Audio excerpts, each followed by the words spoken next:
1 Timothy അതിൻ്റെ 5-ാം അധ്യായം 8-ാമത്തെ വാക്യം.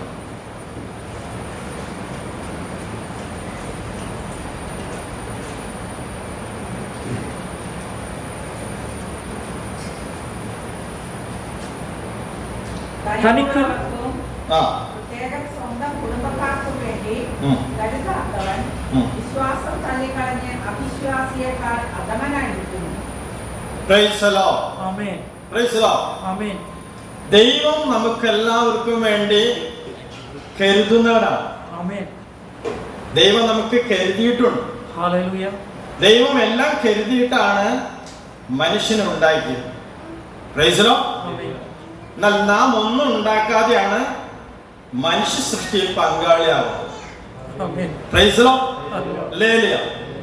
അപ്പൊ ദൈവത്തിന്റെ കരുതലും നമ്മുടെ കരുതലും വ്യത്യാസമുണ്ട്. ഇവിടെ നമ്മളൊരു കാര്യം മനസ്സിലാക്കണം. ഈ മത്തായി സുവിശേഷം 5-ാം അധ്യായത്തില് 6-ാം അധ്യായത്തില് 25 മുതലുള്ള വാക്യമുണ്ട്. പക്ഷികളൊന്നും കരുതുന്നില്ല, പക്ഷികളൊന്നും സൃഷ്ടിക്കുന്നില്ല, പക്ഷികളൊന്നും ഉണ്ടാക്കുന്നില്ല, പക്ഷേ അവർ മരത്തിന്റെ കൊമ്പിൽ വെറുതെ ഇരുന്നാൽ ദൈവം അവർക്ക് ആഹാരം കൊണ്ടു കൊടുക്കില്ല.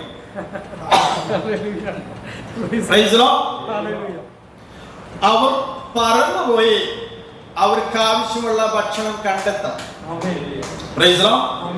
ഇതുപോലെ നാം ദൈവം കരുതിയിട്ടുണ്ടെന്ന് പറഞ്ഞ് തിയോളജിയിലോ മുട്ടോളജിയിലോ ഇരുന്നാൽ ഒന്നും കൊണ്ടുതരില്ല.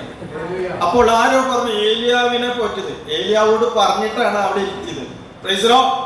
ഏലിയാവോട് മുമ്പേ പറഞ്ഞു, നീ കേരീത്തിൽ പോയിരിക്ക, അവിടെ കാക്ക വരും, രാവിലെ വൈകിട്ടും അപ്പവും ഇറച്ചിയും തരും, ഫുഡും പറഞ്ഞു.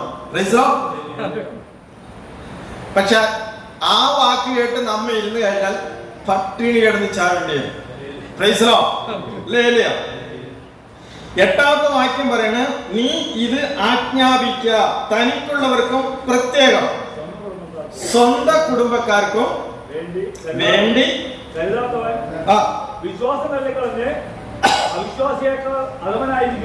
അതെ, സ്വന്തം കുടുംബത്തിന് വേണ്ടി കരുതണം.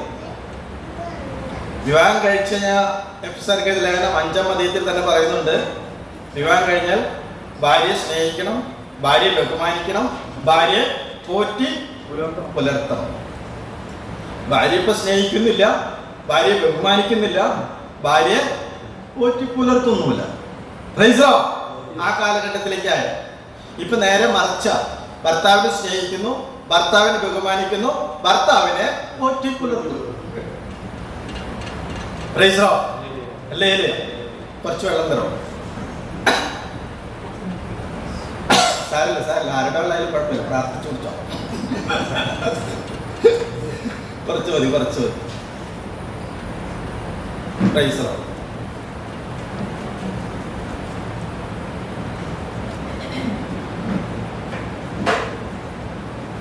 ശുശ്രൂഷയുടെ ഇടയിൽ വെള്ളം കുടിക്കേണ്ടി വന്നു. നിങ്ങൾ എന്നെ വെള്ളം കുടിപ്പിക്കൂ. അപ്പൊ നല്ല ഒരു കുടുംബജീവിതമാണ് ദൈവമക്കളെ നമുക്ക് തന്നിരിക്കുന്നത്. വാസ്തവത്തിൽ കുടുംബജീവിതത്തിന്റെ ഏറ്റവും വലിയ ഭദ്രത ബൈബിളിലെ കുടുംബജീവിതത്തെ കുറിച്ചൊക്കെ പറയുന്നുണ്ട്. ഞാനും എൻ്റെ കുടുംബം യഹോവയെ സേവിക്കുമെന്ന് ജോസുവ 24:15 പറയുന്നു. കർത്താവായ യേശുക്രിസ്തു വിശ്വസിച്ച് നീ നിന്റെ കുടുംബം രക്ഷ പ്രാപിക്കുമെന്ന് അപ്പോസ്തലപ്രവൃത്തി 16:31 പറയുന്നു. സ്വർഗത്തിലെ ഭൂമിയിൽ സകല കുടുംബത്തിന് പേർ വരുവാൻ കാരണമായെന്ന് എഫെസ്യർക്കെഴുതിയ ലേഖനം 3-ാം അധ്യായം 14 മുതലുള്ള വാക്യത്തിൽ പറയുന്നു. കുടുംബം അതിശ്രേഷ്ഠമാണ്. എന്നാൽ കുടുംബത്തിൽ അതിയായ ശ്രേഷ്ഠത എന്ന് പറഞ്ഞാൽ ത്യാഗവും സഹനവും നമ്മൾ ഏറ്റെടുക്കേണ്ട ആവശ്യമാണ്. ഞാൻ എൻ്റെ മാതാവിനും അല്ലെങ്കിൽ എൻ്റെ ഭാര്യയ്ക്കും എൻ്റെ മക്കൾക്കും വേണ്ടി ഒരു ത്യാഗിയായി തീരണം. അവരെ ശുശ്രൂഷിക്കണം, അവരെ സ്നേഹിക്കണം, അവരെ പോറ്റണം, അവരെ പുലർത്തണം, അവരെ വളർത്തണം, അവരെ ഉപദേശിക്കണം, അവർക്ക് വേണ്ടി നന്നായി പ്രാർത്ഥിക്കണം. അവർക്ക് വേണ്ടി ഒന്നും അവരിൽ നിന്നും നാം പ്രതീക്ഷിക്കരുത്. ഭാര്യയിൽ നിന്നോ മക്കളിൽ നിന്നോ ഒന്നും പ്രതീക്ഷിക്കാതെ ആയിരിക്കണം നാം സേവനം ചെയ്യേണ്ടത്. പലപ്പോഴും ഈ കർഷകന്റെ കാര്യം പറഞ്ഞോണം, നമ്മൾ തെങ്ങ് നടുമ്പോ എത്ര കൊല വെട്ടാന്ന് ചിന്തിക്കുന്ന പോലെ പിള്ളേര് വളർത്തണം. പിള്ളേര് ഇംഗ്ലണ്ടിലോ ഓസ്ട്രേലിയയിൽ പോയാൽ ഇത്ര 40 കൊടുത്താൽ അങ്ങോട്ട് എത്തിക്കഴിഞ്ഞാൽ പിന്നെ 80 ഉണ്ടാക്കാം. ഇങ്ങനെയൊക്കെയാണ് ചിന്തിക്കുന്നത്. പ്രൈസലോ, അതൊന്നും ചിന്തിക്കരുത്. കല്യാണം കഴിഞ്ഞ് കഴിഞ്ഞാൽ അവർ 80, 40 ഒക്കെ അവരുണ്ടാക്കി അവർ കുടുംബമായിട്ട് ജീവിക്കും. നമ്മളിവിടെ ഏത് ഭവനത്തിലുണ്ടാവും? മറ്റേ ഭവനത്തിൽ സമാധാനത്തിൽ ഇരിക്കേണ്ടി വരും. പ്രൈസലോ. അതുകൊണ്ട് നമ്മുടെ ആശ്രയവും നമ്മുടെ ആരാധനയും നമ്മുടെ പ്രാർത്ഥനയും ദൈവത്തിൽ നിന്ന് നാം പ്രാപിച്ച് കുടുംബത്തിന് വേണ്ടി സേവനം ചെയ്ത് നമ്മൾ മുന്നോട്ട് പോകേണ്ടത് ആവശ്യമാണ്. അതായത് നാം കരുതുന്നവരായിരിക്കും.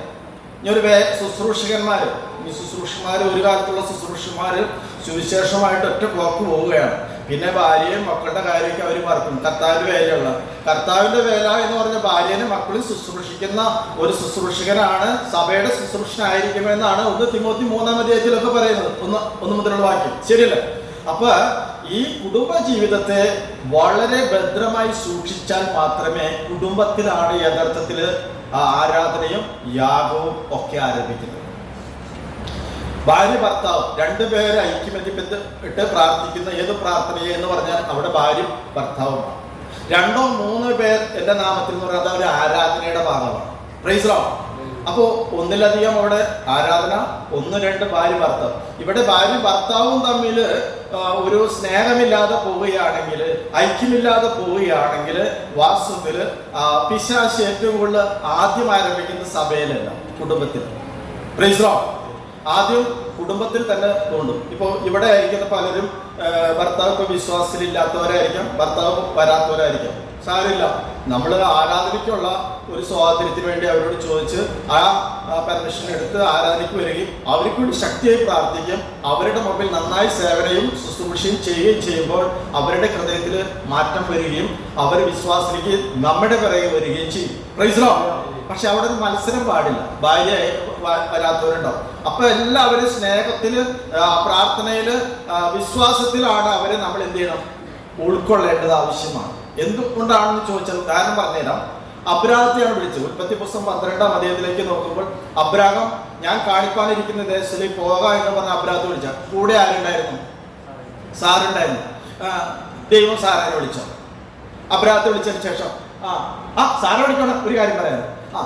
അബ്രാഹത്തിന്റെ പിറകെ പോയേക്കണം. പറഞ്ഞോ? ഇല്ല. കാരണം അവരൊരു ശരീരമാണ്. മനസ്സിലാവുണ്ടോ? ഉൽപ്പത്തി പുസ്തകം 3-ാം അധ്യായം 9-ാമത്തെ വാക്യം. പാപം ചെയ്തു. ആദ്യം പാപം ചെയ്ത് ആരാണ്? ഹവ്വയാണ്, അല്ലേ? പക്ഷെ 3-ന്റെ 9 പറയുന്നു, മനുഷ്യ നീ എവിടെ? മനസ്സിലാവണ്ട. ചോദ്യം ആർക്കാ? ആദാമിനാ. സഹോദരൻ മരിച്ചു, മാറ്റപ്പെട്ടു, അല്ലെങ്കിൽ പോയി. കയീൻ 4-ന്റെ 9 പറഞ്ഞു. 34-ന്റെ 9 കയീൻ എന്റെ സഹോദരൻ എവിടെ? എന്റെ സഹോദരനാ. കണക്ക് ചോദിക്കുന്നേ. അപ്പനോട് മക്കളുടെയും ഭാര്യയുടെ കണക്ക് ചോദിക്കും. സഭാ ശുശ്രൂഷയോട് സഭയിലെ വിശ്വാസികളുടെ കണക്ക് ചോദിക്കും. കണക്ക് ചോദിക്കുന്ന ദിവസം ഉണ്ടെന്നേ. കണക്ക് ചോദിക്കാൻ നിൽക്കുമ്പോൾ നമ്മൾ മുട്ടുംകാലം വരച്ചിട്ട് വല്ല കാര്യമുണ്ടോ? Praise Lord. കണക്ക് ചോദിക്കും. നമ്മൾ സ്കൂളിലെ കണക്ക് മാത്രല്ലേ, അവിടെ ഭയങ്കര കണക്കാ. കണക്കിനനുസരിച്ച് പ്രതിഫലം ഉണ്ടെന്നേ. അവസാനം നമുക്ക് ഇത്രയും തന്നു, അതൊന്നും എനിക്കറിയില്ല എന്ന് പറഞ്ഞതിൽ കാര്യമില്ല. Praise Lord. നമ്മള് കണക്ക് ചോദിക്കും. സാറ ചിരിച്ചു. അപ്പൊ തന്നെ അബ്രാഹത്തോട് ചോദിച്ചു, സാറ എന്തിനാ ചിരിച്ചത്? അബ്രാഹമാണ്. മനസ്സിലായ? ഭർത്താവിനോട് ചോദിക്കും. ചില ഭർത്താക്കന്മാർ തല ഭയങ്കര തലയാണെന്ന് അവർ എഴുതുന്നത്. ഭാര്യയുടെ തല ആരാ? ഭർത്താവാണ്. അപ്പൊ ഭർത്താവിന്റെ തല ആരാ? കർത്താവാണ്. അങ്ങനെ ഭാര്യയ്ക്ക് ഭർത്താവിന് എന്തില്ല? തലയില്ല. പിന്നെ എന്തിന്റെ തലയാവണേ? അല്ലേ? മിക്ക കുടുംബങ്ങളിലും ഭാര്യയുടെ തല ഭർത്താവ് എന്ന് പറഞ്ഞിട്ട് ഭർത്താവ് ഇരുന്നിരിപ്പില് കൊണ്ടുപോവാ ചായ, കൊണ്ടുപോവാ കാപ്പി, ഇതെടുത്ത് തുടക്കിടി, അത് അലക്കിടി. മനസ്സിലാവുണ്ടോ? Praise Lord. തലയില്ലാണ്ട് സംസാരിക്കുമ്പോ എന്താ അവിടെ വേറെ ആരുടെ തല വന്നിട്ടുണ്ടല്ലോ? കർത്താവ് അങ്ങനെയാണ് പറയുന്നത്. അപ്പൊ ശരിക്കും പറഞ്ഞാല് വാസ്തുവില് നമ്മൾ ആരാണെന്നും നമ്മൾ എന്തിനാണ് ഇവിടെ ആക്കി വെച്ചിരിക്കുന്നതെന്നും നമുക്ക് തന്ന ഏറ്റവും മഹത്വമേറിയ ശുശ്രൂഷയാണ് കുടുംബജീവിതം. സഭ രണ്ടാമതാ വരുന്നുള്ളൂ. ആദ്യം കുടുംബ. ശരിയല്ലേ? കാരണം ഓരോ നസ്രായത്തിലെ ഒരു കുടുംബത്തിൽ നിന്നല്ലേ യേശു വരണേ. ഇന്ന് കാണുന്ന വിശുദ്ധന്മാർ ഏത് കുടുംബത്തിൽ നിന്നാ വരുന്നേ? ഈ ശമൂൽ പ്രവാചകൻ എവിടെ നിന്ന് വരുന്നത്, എലിച്ച പ്രവാചകൻ എവിടെ നിന്ന് വരുന്നത്, എലിയാവ് എവിടെ നിന്ന് വരുന്നത്, എല്ലാ ശുശ്രൂഷകന്മാരും പ്രവാചകന്മാരും വിശ്വാസികളുടെ പിതാവ് എന്ന് പറഞ്ഞ അബ്രാഹാം ഉൾപ്പെടെ എല്ലാവരും കുടുംബത്തിൽ നിന്ന് വരുന്ന. അപ്പൊ കുടുംബം ഒരു വിശുദ്ധ ഭവനമായി ദൈവ ആരാധനാലയമായി ആദ്യം മാറ്റിക്കഴിഞ്ഞാൽ അവിടെയാണ് ശരിയായ വിദ്യാഭ്യാസവും പഠനവും സ്നേഹവും. മാതാപിതാക്കൾ സ്നേഹിക്കുകയും മാതാപിതാക്കൾ മാതൃക കാണിക്കുകയും മാതാപിതാക്കൾ അവർക്ക് വേണ്ടി പ്രാർത്ഥിക്കുകയും ഒക്കെ ചെയ്ത് അവർക്ക് വേണ്ടി പഠിപ്പിക്കുകയും അവരെ നല്ല നിലയിൽ വളർത്തുകയും ചെയ്ത ഒറ്റ കുഞ്ഞുങ്ങളും തെറ്റിപ്പോകത്തില്ല. ആരാ അമ്മ വളർത്തുന്ന പിള്ളേർ എവിടെയുള്ള? അമ്മ പ്രസവിച്ചിട്ട് പോകുന്നുണ്ടോ? അമ്മമ്മ വളർത്തണ, അപ്പൂപ്പന അമ്മമ്മയ്ക്ക് വളർത്തണ. മോളെ ഇത് അമ്മയാണ്. അമ്മ എനിക്ക് അത് വേണ്ട, എനിക്ക് ഈ അമ്മ മതി. പ്രൈസ്ലോ വളർത്തുന്ന അമ്മ മതി. ആരെ വളർത്തുന്ന അമ്മൂമ്മയാണ്. പ്രൈസ്ലോ മാതാപിതാക്കളുടെ സ്നേഹവും മാതാപിതാക്കളുടെ ഉപദേശവും മാതാപിതാക്കളുടെ മാതൃകയുള്ള ജീവിതവും മാതാപിതാക്കളുടെ പ്രാർത്ഥനയും അനുഭവിച്ചറിഞ്ഞ ഒരു തലമുറയ്ക്ക് മാത്രമേ അടുത്ത ജീവിതത്തിൽ അവർക്ക് നല്ല ഒരു സ്വഭാവം കാഴ്ചവെക്കാൻ കഴിയുള്ളൂ. പക്ഷേ മനുഷ്യൻ പണത്തിന് പിറകെ സഞ്ചരിക്കാൻ തുടങ്ങി. പണത്തിന് പിറകെ സഞ്ചരിക്കാൻ തുടങ്ങിയപ്പോൾ ഈ മാതാപിതാക്കളിൽ നിന്ന് സങ്കടം കൊണ്ട് നിറയുന്നവരായി മാറി. അവരെ നോക്കുവാൻ മക്കളില്ലാണ്ടായി, അവരെ സഹായിക്കാൻ മക്കളില്ലാണ്ടായി, അവരെ ശുശ്രൂഷിക്കാൻ മക്കളില്ലാണ്ടായി. എനിക്കറിയാം, 8 ആണും 2 പെണ്ണുള്ള ഒരു കുടുംബത്തിൽ അവസാനം അപ്പൻ അമ്മേനെ നോക്കാൻ 20,000 കൊടുത്ത് ഒരു ഹോമനൈസിനെ നിർത്തി. മനസ്സിലാവുണ്ടോ? 8 പേരും അവരെല്ലാവരും വേറെ വേറെ വീട് പോയി. ആർക്കും നോക്കാൻ താല്പര്യമില്ല. പ്രൈസ് മാതാപിതാക്കളെ ശുശ്രൂഷ ഒന്ന് ആലോചിച്ച്, ഒരു അമ്മ ഒരു കുഞ്ഞിനെ പ്രസവിച്ച് തോളിലിട്ട് വളർത്തി അതിനെ ചുവന്ന് അതിനെ കുളിപ്പിച്ച് വസ്ത്രം ധരിപ്പിച്ച് പഠിപ്പിച്ച് ഒക്കെ ചെയ്തു 10, 60, 70 വയസ്സായി പിന്നെ അമ്മേനെ ഇവരെടുത്തുകൊണ്ട് നടക്കേണ്ട സമയം. അപ്പൊ ഇവർക്ക് നേരില്ല. ഈ അടക്കാമരത്തുമ്പോ കയറണവര് പണ്ട് അടക്കാമരത്തുമ്പോ ഒരു അടക്കാമരത്ത് മനസ്സിലായോ? ഈ അടക്കാമരം പഞ്ഞി വലിക്കാൻ കയറും. അപ്പൊ ഈ തെങ്ങുമ്പോ കയറിവിട്ടല്ലോ, ഒരു അടക്കാമരത്തുമ്പോ കയറി കഴിഞ്ഞാൽ പഞ്ഞി വലിച്ചിട്ട് ഇതിങ്ങനെ പിടിച്ച് മറ്റേ അത് പിടിച്ച് അടുത്ത അടക്കാമരത്ത് ചില നല്ല അടക്കാമരം കയറുന്നവരെന്ന് പറയുമോ, ഒരു 5-6 എണ്ണം മാറി മാറി കയറും. പ്രൈസ്ലോ താഴേക്ക് ഇറങ്ങേണ്ടി വരില്ല. ഇതുപോലെ ഇപ്പോഴത്തെ കാര്യങ്ങളും 30 വയസ്സുവരെ മോൻ അമ്മയുടെ പിറകെ നടക്കും. 30 വയസ്സ് കഴിഞ്ഞ് മോനെ കല്യാണം, മോനൊരു പെണ്ണ് വേണ്ട, മോനെ നോക്കാൻ. ചില ആൾക്കാർ അവന് അലക്കാനും അവന് കഞ്ഞി വെച്ചു കൊടുക്കാനും ഒക്കെ ഒരാൾ വേണ്ടേ? അവന് പഠിക്കാൻ നിർത്തിയാവില്ലേ? പ്രൈസ് അല്ലേ? മോനെ നോക്കാൻ വേണ്ടിയാ. പിന്നെ അമ്മ നോക്കൂലില്ല. അവസാനം എന്ത് ചെയ്തു? മോൻ ഭാര്യ മോനും അങ്ങോട്ട് നോക്കി നടക്കും.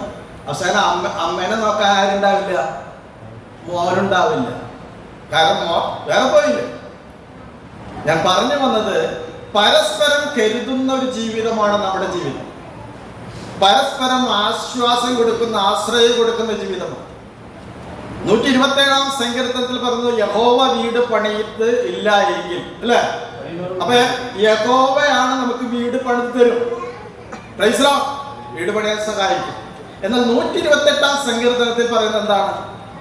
5 വാക്യങ്ങളുടെ ഉള്ളൂ, അല്ലേ? 5-6 വാക്യത്തുള്ളൂ. അതെന്താ പറയണേ? ഒരു മേശയ്ക്ക് ചുറ്റും ഇരിക്കുന്ന അപ്പൻ, അമ്മ, മക്കൾ ഐക്യത്തിൽ.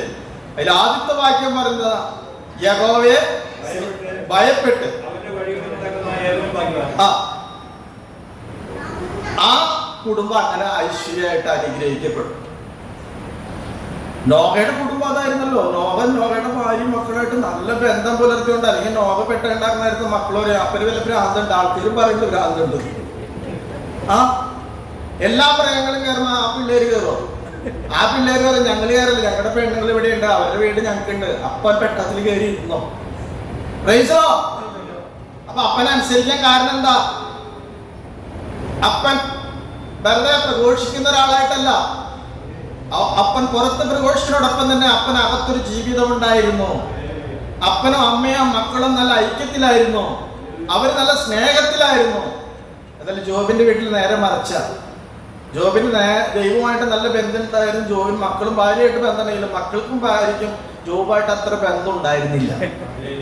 അവരുടെ ബന്ധം തിന്നാ കുടിക്കുക ആനന്ദിക്കുക നാട്ടുകാർക്ക് കാട്ടെ ഞങ്ങള് തെറ്റേൽ കുടുംബമാണ്.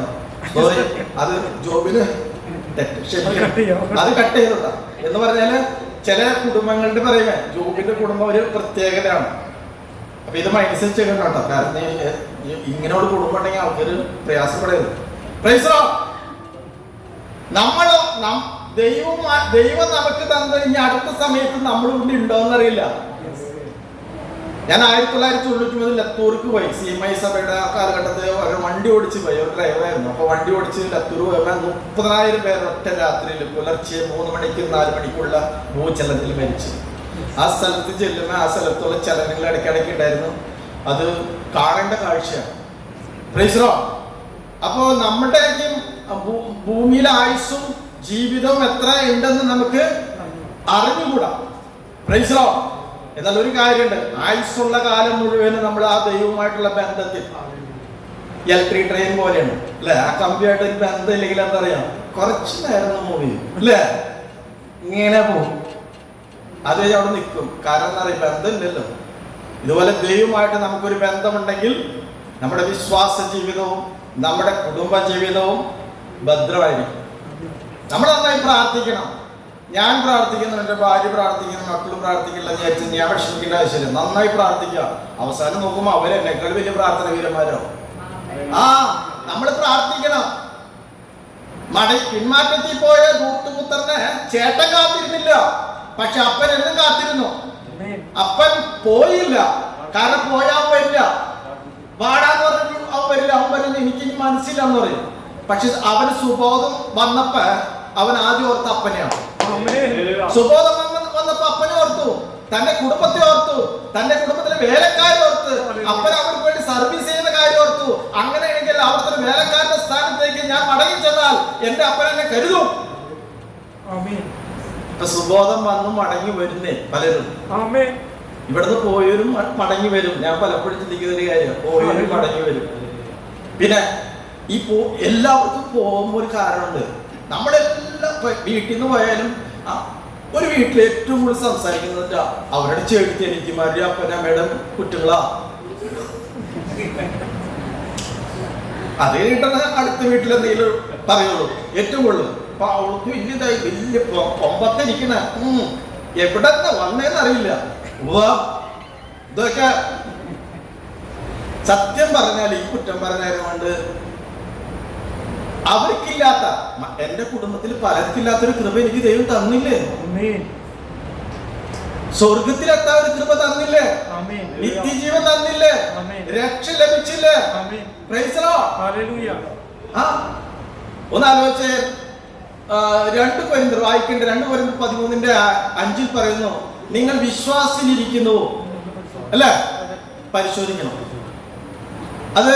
അപ്പൊ 2 കൊരിന്ത്യർ 5:7 പറഞ്ഞു, ഞങ്ങൾ കാഴ്ചയിലല്ല ഞങ്ങളുടെ വിശ്വാസത്തിൽ നടക്കണം. അപ്പൊ അപ്പോസ്തലപ്രവൃത്തി 14:22 നിങ്ങൾ വിശ്വാസത്തിൽ തന്നെ നിൽക്കണുണ്ടോ? അപ്പൊ എബ്രായർ 10:38-39 പറയാം, ഞങ്ങൾ വിശ്വാസത്തിൽ ജീവിക്കും. ഇനി വിശ്വാസത്തിലെന്ന് പറയുമ്പോൾ ശ്വാസത്തിലാണ്. അപ്പൊ യോഹന്നാൻ സുവിശേഷം പറഞ്ഞു, നിങ്ങളുടെ വിശ്വാസത്തിലൊക്കെ കൊള്ളാം, പക്ഷെ വചനത്തിലാണ് നിൽക്കണേ.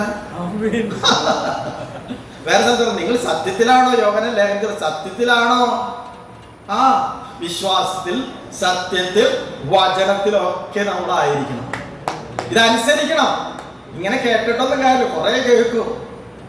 ഈ യോഹന്നാൻ 3:36 പറഞ്ഞു വെച്ചാൽ വിശ്വാസത്തിലിരിക്കുമ്പോൾ എന്തുണ്ട്? ജീവനുണ്ട്. പക്ഷെ അനുസരിച്ചില്ലെങ്കിൽ ജീവനെ കാണില്ല. ഇതൊരു നാണയത്തിന്റെ മറ്റ് 2 ഭാഗം. നമ്മൾ ഇങ്ങനെ കൊണ്ടുകൊടുക്കാം. ഇങ്ങനെ ഒരു നോട്ട് കൊണ്ടുകൊടുക്കുമ്പോ നോക്കും, ബുദ്ധിയുള്ളവ ഇങ്ങനെ നോക്കും. മനസ്സിലാവണ്ട? മറ്റേ സൈഡില്ലെങ്കിൽ ഇങ്ങനെ പറയും. ഇതുപോലൊരു നാണയത്തിന്റെ 2 വശം. വിശ്വാസമുണ്ട്, പക്ഷെ നമ്മൾ എന്ത് ചെയ്യില്ല? അനുസരിക്കില്ല. വിശ്വാസമുണ്ട് എനിക്ക്, ഞങ്ങളായിരിക്കുന്ന സഭയിൽ തന്നെ നിൽക്കണുള്ളൂ. അനുസരിക്കാന്ന് പറഞ്ഞാൽ അവിടെ നിന്ന് വരണം, രക്ഷിക്കപ്പെടണം, സ്നാനപ്പെടണം, വേർപാട് രക്ഷിക്കണം, ആത്മാവിൽ സത്യത്തിൽ ആരാധിക്കുന്ന വിശുദ്ധ കൂട്ടായ്മ കൂടുന്ന ഒരു ആരാധനാലയത്തിലേക്ക് സഭയിലേക്ക് മാറണം. അല്ലെങ്കിൽ പിന്നെ വിശ്വാസം എന്ന് പറഞ്ഞിട്ടുള്ള കാര്യം ചെളിക്കുളത്തിൽ കിടക്കണോണ്ടിരിക്കും. ഞങ്ങൾ എന്തായാലും ഈ കുളത്തിലുള്ള വെള്ളം ഞങ്ങൾ തന്നെ ശുദ്ധീകരിച്ച് ഞങ്ങളിവിടെ തന്നെ കിടക്കുള്ളൂ. ശുദ്ധീകരിച്ചിട്ട് കാര്യമല്ലോ. വെള്ളക്കാരങ്ങൾ പിന്നെ വെള്ളം പഴയതല്ലേ. അപ്പൊ വിശ്വാസ ജീവിതത്തിൽ 2 കൊരിന്ത്യർ 12:14 വായിച്ചു. 2 കൊരിന്ത്യർ 12:14. 2 കൊരിന്ത്യർ 12:14.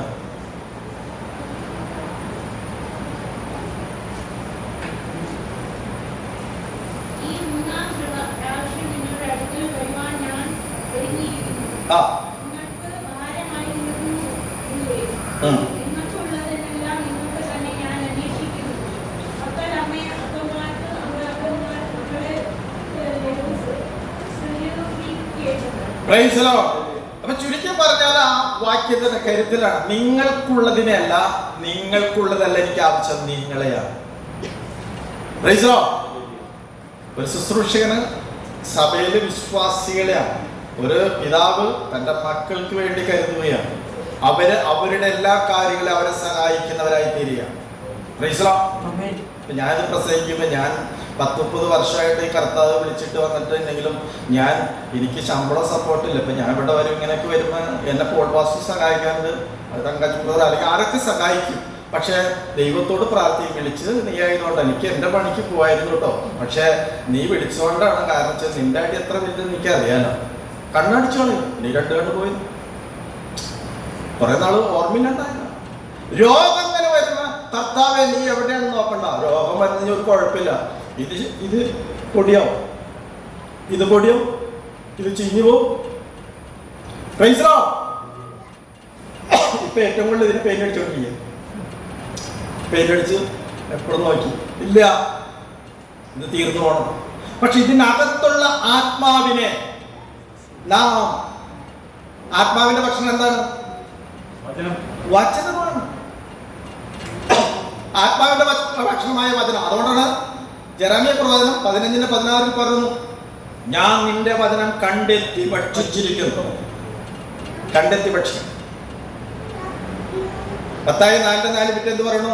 മനുഷ്യരപ്പം കൊണ്ട് മാത്രമല്ല, വചനം വളരെ ശക്തിയാണ്. യോഹന്നാൻ സുവിശേഷം 15:3 പറഞ്ഞു, ഞാൻ നിങ്ങളോട് സംസാരിച്ച വചനം നിമിത്തം നിങ്ങൾ ശുദ്ധിയുള്ളവരായി തീർന്നു. അപ്പോസ്തലപ്രവൃത്തി 10:44 പറയുന്നു, പത്രോസ് വചനം സംസാരിച്ചു കൊണ്ടിരിക്കുമ്പോൾ തന്നെ കേട്ടുകൊണ്ടിരിക്കുന്നവരുടെ മേൽ പരിശുദ്ധാത്മാവ്. നമ്മളൊന്നും പകരണ്ടാന്നേ. കേട്ടുകൊണ്ടിരിക്കുന്നവർക്ക് വിടുതല്, കേട്ടുകൊണ്ടിരിക്കുന്നവർക്ക് പരിശുദ്ധാത്മാവ് വരുന്നു, കേട്ടുകൊണ്ടിരിക്കുന്നവർക്ക് ആത്മസന്തോഷം വരുന്നു, ഭാരം മാറുന്നു, എന്തൊക്കെയോ ഒരു സന്തോഷം കിട്ടുന്നു. ദൈവവചനം കേട്ടുകൊണ്ടിരുന്നു, വചനം കേട്ടുകൊണ്ടേയിരിക്കുകയാണ്, ദൈവം സംസാരിച്ചു കൊണ്ടിരിക്കുകയാണ്.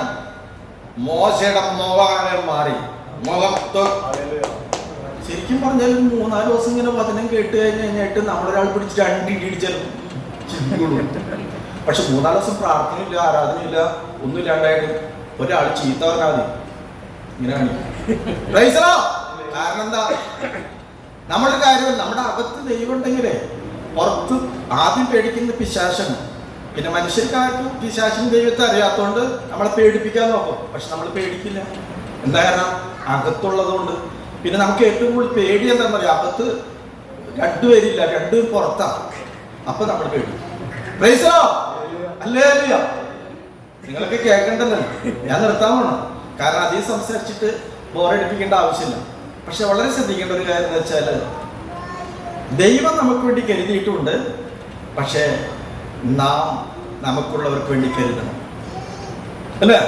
ദൈവം ആദ്യം ദൈവത്തിന്റെ കരുതലൊന്ന് കാണിച്ചു നോക്കാം.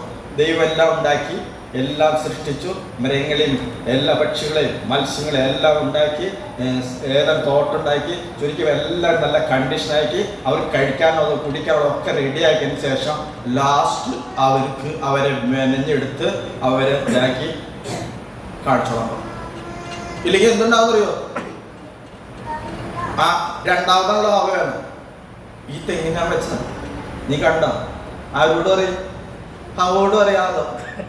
മനസ്സിലാവണ്ട? ഇത് ഞാൻ ഉണ്ടാക്കിയതാ. മനസ്സിലായ? ചിലപ്പോ ആള് പേരൊക്കെ പറയണ്ടോ, അത് പുലിയാണ്, ഇത് ഞാനാ വിളിച്ചതെന്ന്, സൃഷ്ടിച്ചത്. ചില ആൾക്കാര് ഇത് ഞാൻ ഉണ്ടാക്കിയ വീടാ, ഇത് ഞങ്ങളുടെ പറഞ്ഞ കൊച്ചുപിള്ള പിള്ളേരാണ്, ഇത് ഞങ്ങളുടെ മതിലാ എന്നൊക്കെ പറയില്ലേ? Praise the Lord. എല്ലാം സൃഷ്ടിച്ചിട്ടാണ് ദൈവം മനുഷ്യൻ. പക്ഷെ നമ്മൾ കരുതലുള്ളവരായിരിക്കണം. നമ്മൾ ദൈവത്തിന് വേണ്ടി ഏൽപ്പിച്ചു കൊടുക്കണം. മക്കളെയും ഭാര്യയെ ഏൽപ്പിച്ചു കൊടുക്കണം. അവരെ പോറ്റുകയും അവരെ പുലർത്തുകയും അവരെ വളർത്തുകയും ചെയ്യണം. ചിലപ്പോൾ ഒരു സമയത്ത് തലതിരിഞ്ഞ് നടക്കും. ആര്? മക്കള്. ചിലപ്പോൾ ഭാര്യ തലതിരിഞ്ഞ് നടക്കും. വേറെ ഒന്നുകൊണ്ടല്ല, ഇങ്ങോട്ട് പറഞ്ഞ ഇങ്ങോട്ട് വിളിച്ച് അങ്ങോട്ട് പോയതൊക്കെ വരും.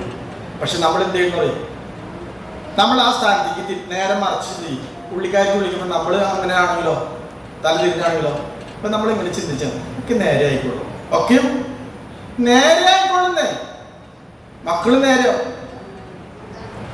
Praise the Lord. ഒരു വാക്കൂടി വായിച്ച് ഞാൻ നിർത്താണ്. അത് റോമർ 7:2 റോമർ 7:2 റോമർ 7:2.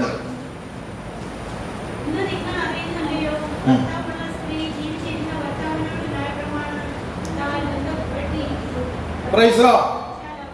അപ്പൊ ന്യായപ്രമാണത്താൽ ബന്ധിച്ചിരിക്കുകയാണ് ഭർത്താവും ഭാര്യയും.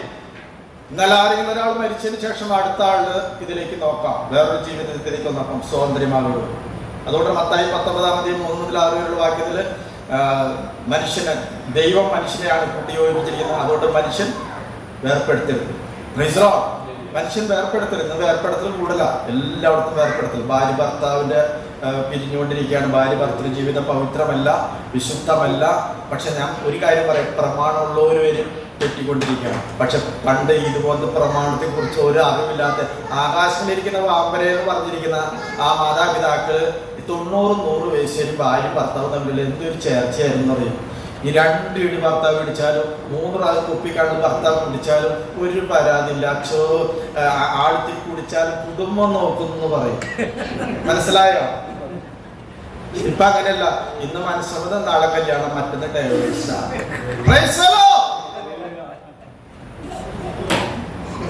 വിവാഹം കഴിക്കുന്നത് ഉപ്പാട് കുറച്ച് ചെറുപ്പക്കാരുണ്ട്. ഞാൻ പറയണം, വിവാഹം കഴിഞ്ഞ ഉപ്പാട് എന്തിനാ വിവാഹം കഴിക്കണേന്ന് ആലോചിച്ചോളൂ.